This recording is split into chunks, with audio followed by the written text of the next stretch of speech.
Saya perkenalkan, nama saya adalah Hanifah Zakia dengan NIM 0023072 dari kelas B Fakultas Kedokteran Pendidikan Dokter UNS 2023. Jadi di sini saya akan menjelaskan mengenai dinding-dinding abdomen, ada apa aja sih lapisannya gitu, terus apa aja otot-otot yang menyusunnya. Nah, jadi yang pertama itu kita mulai dengan lapisannya. Nah, lapisannya ini tapi terbagi dua, ada yang anterolateral, ada yang posteriornya.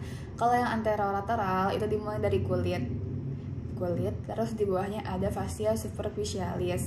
Nah, fascia superficialis ini terbagi dua, ada fascia scamper sama scarpa. Nah, yang paling luar yang mana itu yang camper, baru dalamnya itu scarpa. Terus kita ke musculi et aponeurosisnya, nanti akan aku jelasin satu-satu. Terus ada fascia transversalis, terus nanti ada fascia extraperitoneal. Terus ada juga yang terakhir itu peritoneum parietal gitu. Kita mulai dari kulit dulu. Jadi kulit itu melekat secara longgar dengan jaringan di bawahnya, tapi kecuali pada umbilikus.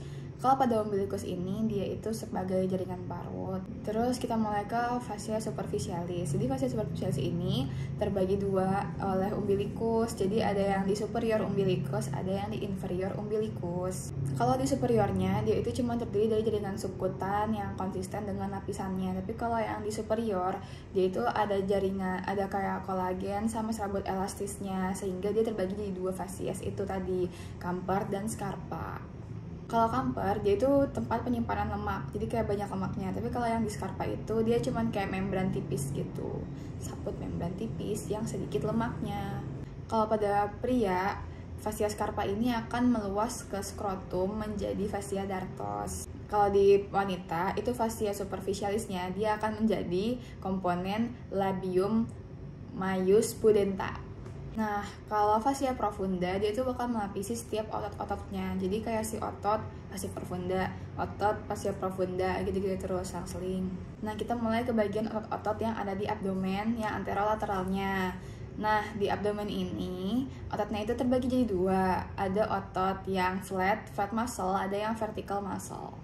Nah, jadi yang pertama itu namanya musculus oblique externus. Dia itu arah seratnya sama kayak yang di dada kemarin, yang musculus intercostalis externus. Jadi kaudal medial gitu. Jadi kayak dari kaudal ke bawah medial ke tengah kayak gini. Gitu. Jadi paling luar tuh gitu. Terus di bagian bawahnya musculus oblique externus ini dia akan menjadi ligamentum inguinalis. Nanti kita jelasin yang inguinalis tapi nanti aja. Nah, pokoknya di dalam si musculus oblique externus ada musculus oblique internus. Sama kayak tadi, arah seratnya itu sama kayak musculus intercostalis internus. Jadi dia itu bentuknya ke kaudal lateral, jadi kayak ke samping gitu. Terus paling dalamnya ada namanya musculus transversus. Dia arahnya kayak ya begini aja gitu. Oke, sekarang kita ke bagian musculus yang vertikal muscle. Jadi ada pertama tuh musculus rectus abdominis. Nah, dia itu dilapisi oleh vagina musculi recti. Terus ada juga di bagian bawahnya, tapi katanya tuh nggak dimiliki oleh semua orang. Namanya musculus pyramidalis. Itu di bawah banget, kecil banget gitu. Nah, si vagina musculi recti ini dia itu di bagian tengahnya dipisahkan oleh namanya linea alba. Nah, terus kalau di samping-sampingnya itu, di yang lurus-lurusnya itu, dia tuh dibagi oleh namanya intersectiones tendinae. Jadi dia itu bentuknya seperti pita fibrosum transversum gitu. Jadi kalau kalian tahu sispek itu kan nanti kayak ada kotak-kotak. Nah, kotak-kotaknya itu sebenarnya semuanya sama musculus rectus abdominis, tapi yang dia bikin kotak-kotak itu ya si intersectiones tendinae ini, si pita fibrosum transversusnya. Jadi dia kayak bikin kotak-kotak gitu. Nah, dia itu ada 3 tingginya si intersectiones tendinae ini. Ada yang di bawah processus sipoideus, punyanya sternum. Ada juga yang di umbilikus, ada juga yang di antara keduanya. Maka nanti kotaknya ada, nggak tahu ada berapa, hitung sendiri, nggak punya. Nah, si kalau musculus pyramidalis sama juga dia ada dalam vagina musculi recti. Jadi ada sebuah garis yang membagi si musculus rectus abdominis menjadi 3/4 superior sama 1/4 inferior. Nah, namanya itu linea arcuata. Kalau yang di atas si linea arcuata ini, vagina muscularity-nya tuh menutupi sempurna. Jadi ini kayak ototnya, terus sulbungnya tuh di depan sama di belakangnya tuh ada. Tapi kalau yang di bawah linea arcuata ini, dia cuma di bagian anteriornya doang. Jadi kayak gini, terus dia kayak wih gitu ke depan. Jadi yang bagian seperempat di bawahnya itu akan berkontak langsungnya dengan fascies transversalis.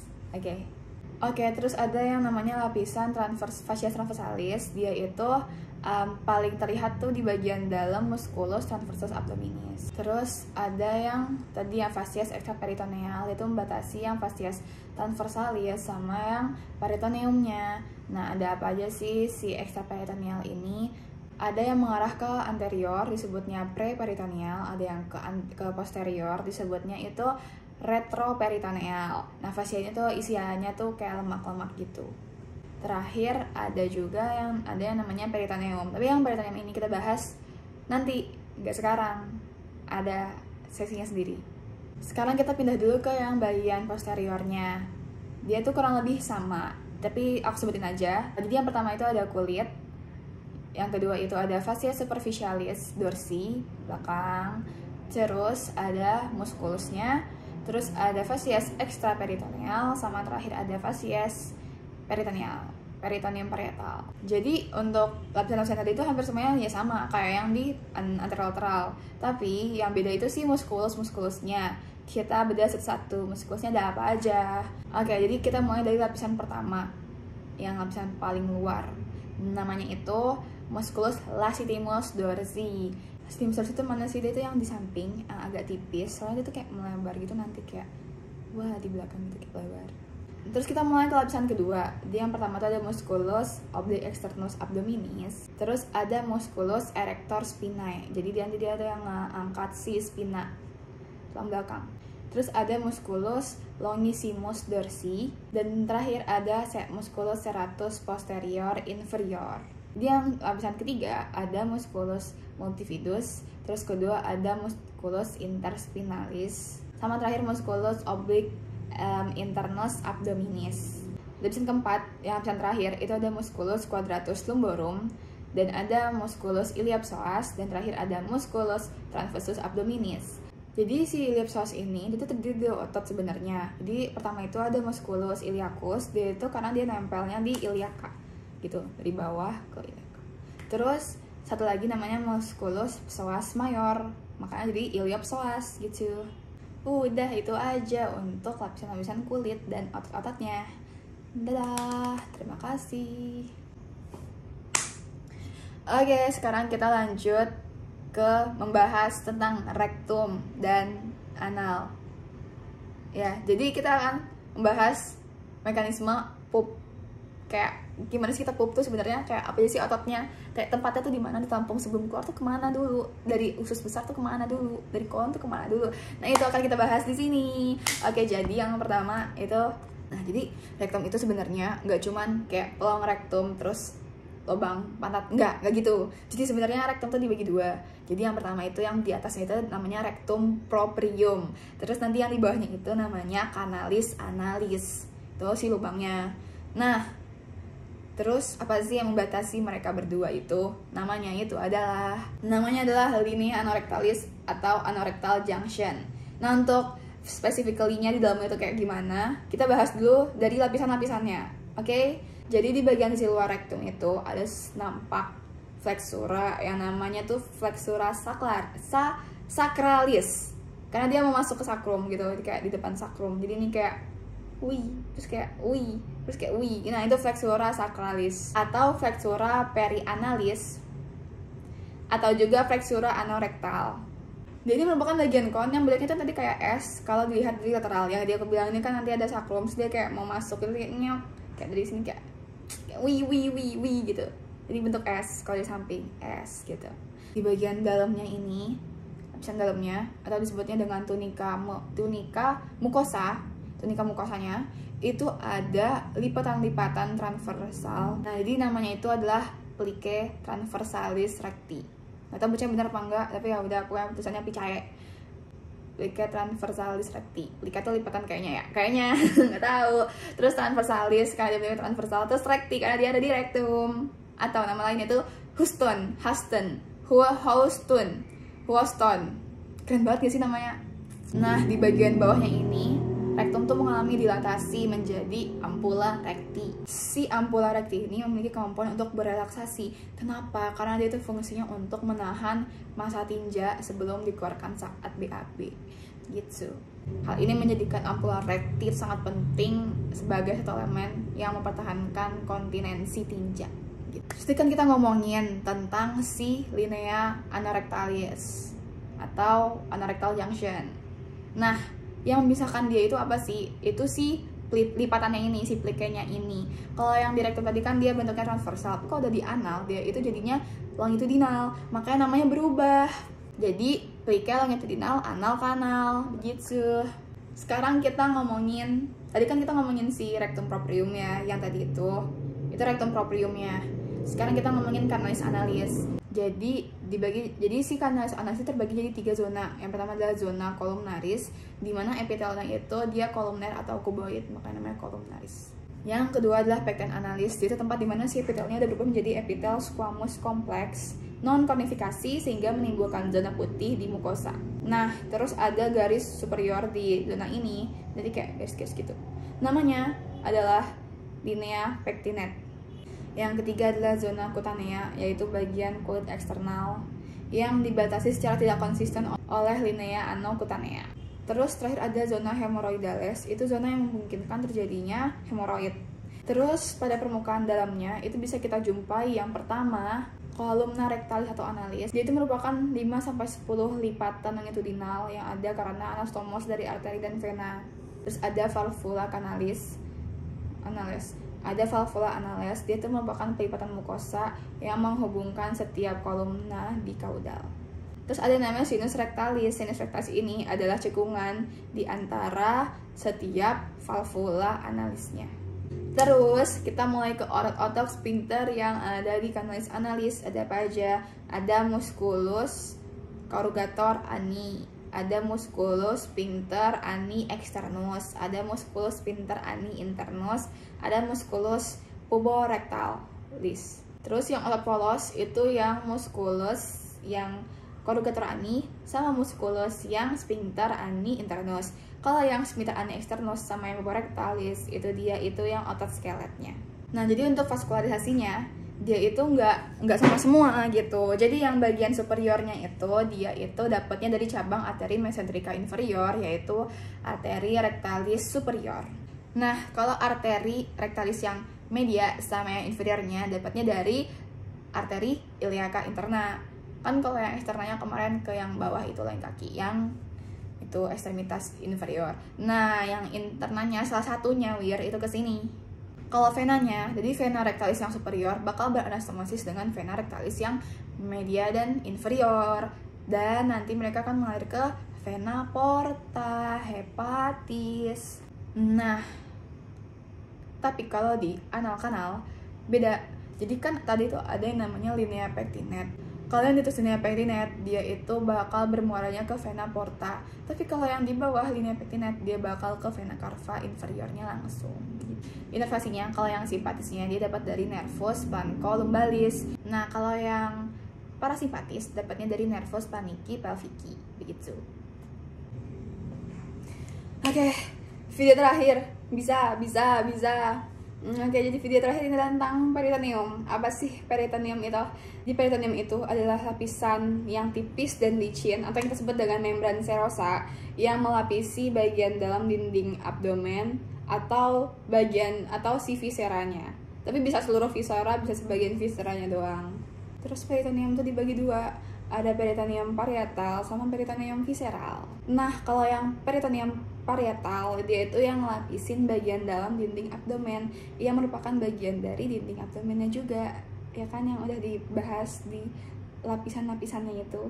Yang paling dalam peritoneum parietal, ini dia si peritoneum parietal.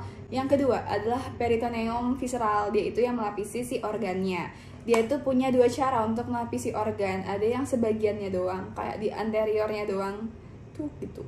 Ada yang seluruhnya gitu, gitu, kayak dari sini ke sini ketemu lagi gitu, itu ya kayak di gambar. Nah, kalau yang dia ngelapisin cuman sebagiannya doang, kayak di anteriornya doang, itu namanya itu retroperitoneal. Dan kalau yang lapisin seluruhnya itu namanya intraperitoneal. Terus apa aja sih contoh organ-organnya? Kita mulai dari yang retroperitoneal dulu karena ada singkatannya, gampang jadinya. Yeay. Jadi singkatannya itu Sedgwick. Ya, S suprarenal gland atau anak ginjal atau pokoknya kantungnya itu. Bukan ginjalnya, no, bukan ginjalnya, bukan rennya. Tapi rennya juga sih. Terus ada A-nya itu aorta, D, D-nya itu duodenum, kecuali pars superior karena yang superiornya intraperitoneal. P, Packer, P-nya itu pankreas, kecuali pars cauda karena pars caudanya intraperitoneal. Terus ureter. Iya kah? Iya betul.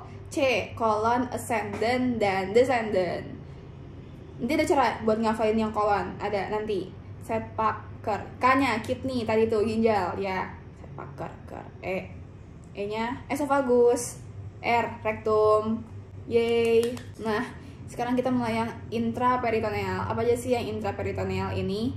Ya yang selain yang tadi gitu, kayak ada gaster, ada hepar, ada lien, ada pankreas. Tapi yang kaudanya doang. Ada superior tapi yang ada duodenum tapi yang superiornya doang. Terus ada apa lagi ya? Ada jejunum sama ileum. Terus ada kolon tapi yang transversum sama yang sigmoid. Nah terus gimana sih cara ngafalin kolon mana yang retro, kolon mana yang intra? Jadi caranya itu sangat mudah. Jadi dia tuh selang-seling. Kan kalau kolon itu mulainya dari kolon ada cecum et appendix, terus dia naik ke atas jadi kolon ascendant, terus dia ke samping jadi kolon transversum, terus dia ke bawah menjadi kolon descendant, terus dia kayak mendatar lagi menjadi kolon sigmoid, terus ke bawah jadi rectum. Nah itu yang kita maksud selang-seling. Ascendant kan retro, berarti transversumnya intra, terus berarti descendantnya retro lagi, terus berarti sigmoid ya, sigmoidnya itu intra, terus yang rectumnya baru retro lagi. Begitu caranya. Atau kita ngafalinnya itu dia yang dia itu bentuknya vertikal atau yang memanjang, yang ngegantung dari atas ke bawah, itu dia yang retro. Contohnya yang ascendant, descendant, sama yang rectum gitu. Terus ada namanya duplicator atau lipatan peritoneum. Yang pertama ada mesenterium atau mesentri. Jadi apa sih mesentri itu? Jadi secara sederhana, mesentri ini adalah alat penggantung yang melekatkan viscera ke dinding posterior abdomen gitu. Mesentri ini berisikan saraf, pembuluh darah, dan limfe untuk organ yang dia gantung gitu. Nah, penamaannya itu sangat simpel. Kalau di kolon namanya mesokolon, kalau di intestinum tenue dia namanya mesenterium, kalau di appendix namanya dia mesoappendix. Yang kedua, duplicator peritoneum lainnya yaitu adalah omentum. Omentum ini apa? Jadi intinya omentum itu kayak tirai gitu. Fungsinya apa? Dia tuh untuk melekatkan organ-organ yang digantungin sama dia, yang ditempelin sama dia. Jadi biar kayak saling mendekat gitu, biar nggak jatuh gitu loh, biar nggak gitu. Dia membentang dari mana? Itu membentang dari hepar, ada ke duodenum, ada yang ke gaster, ada dari gaster ada yang ke bawah gitu. Pokoknya dia tuh ke organ-organ di cavitas abdominalis. Yang pertama ada omentum yang kecil. Omentum kecil namanya omentum minus. Omentum minus terdiri dari 2 ligamen. Apa tuh? Yang pertama, hepatoduodenal. Berarti dia menghubungkan apa? Hepar, duodenal, dan duodenum. Bagian superiornya si duodenum, berarti hepatoduodenal. Terus ada juga yang menghubungin si gaster dan duodenum dan hepar, namanya gastrohepatika. Nah, kalau omentum minus ini, dia tuh tadi melekatkan curvatura minor gaster, terus bagian proksimalnya si duodenum kepada bagian inferior dari si hepar. Oke, sekarang kita ke omentum yang maius. Dia itu melekatnya pada curvatura major gaster dan duodenum pars superior. Dia tuh turun ke bawah menutupi intestinum tenue, jejunum, dan ileum. Terus dia tuh menutupi juga kolon transversum. Nanti dia ngelipet ke bawah, nempel ke bagian atas dari mesokolon yang transversum. disusunnya oleh 4 ligamen. Yang pertama adalah gastrofrenica, berarti gastro dan fren itu nama lain dari diafragma, berarti gaster dan diafragma. Terus yang kedua ada gastroplenica atau gastrolienalis, jadi dia itu melekatkan si gaster dengan lien. Terus ada namanya gastrocolica, gaster dengan kolon. Dan terakhir adalah ligamentum splenorenal. Splen itu lien dengan renal dengan ren gitu. Dan terakhir, duplikator peritoneum yang terakhir adalah ligamentum peritonei. Dia itu melekatkan organ dengan organ atau organ dengan dinding posterior abdomen. Contohnya pada hepar ada ligamentum falciform. Nah, ligamentum falciform ini nanti itu tuh bakal nempel ke diafragma. Dia tuh yang nempelin si hepar dengan diafragma. Jadi ini jalan ke depan, terus nanti dari ini hepar sih itu diafragma gitu. Berarti dia tuh melekatkan si hepar dengan dinding abdomen yang anterior. Terus ada ligamentum hepatoduodenal, berarti hepar dengan duodenum. Terus ada yang gastrohepatica, berarti gastro dengan hepar, yang tadi itu loh. Kalau yang gaster itu dihubungkan oleh gastroprenica, gaster dengan sifren, terus ada gastroplenica, gaster dengan lien, terus ada, dan terakhir ada gastrocolica, gaster dengan kolon. Jadi mereka itu ada juga yang menjadi pembentuk dari si omentum tadi, tapi ada juga yang enggak semuanya gitu. Nah, kedua lapisan peritoneum ini, yang parietal dan visceral tadi, mereka akan membentuk sebuah rongga atau yang disebut dengan cavum peritonei. Cavum peritonei ini berisikan cairan serosa yang melubrikasi permukaan peritoneum. Kenapa? Agar si organ-organ ini dapat saling bergerak dan bersentuhan gitu, kayak bergerak. Jadi itu mencegah adanya gesekan atau friksi. Nah, akibat adanya perputaran saat masa embrional, si cavum ini nggak lagi jadi satu cavum yang utuh, tetapi dia terbagi dua. Jadi yang cavum peritonei mayor dan cavum peritonei minor, atau yang kita namai dengan yang mayor itu yang greater sac, terus yang kecil itu yang minor itu yang lesser sac.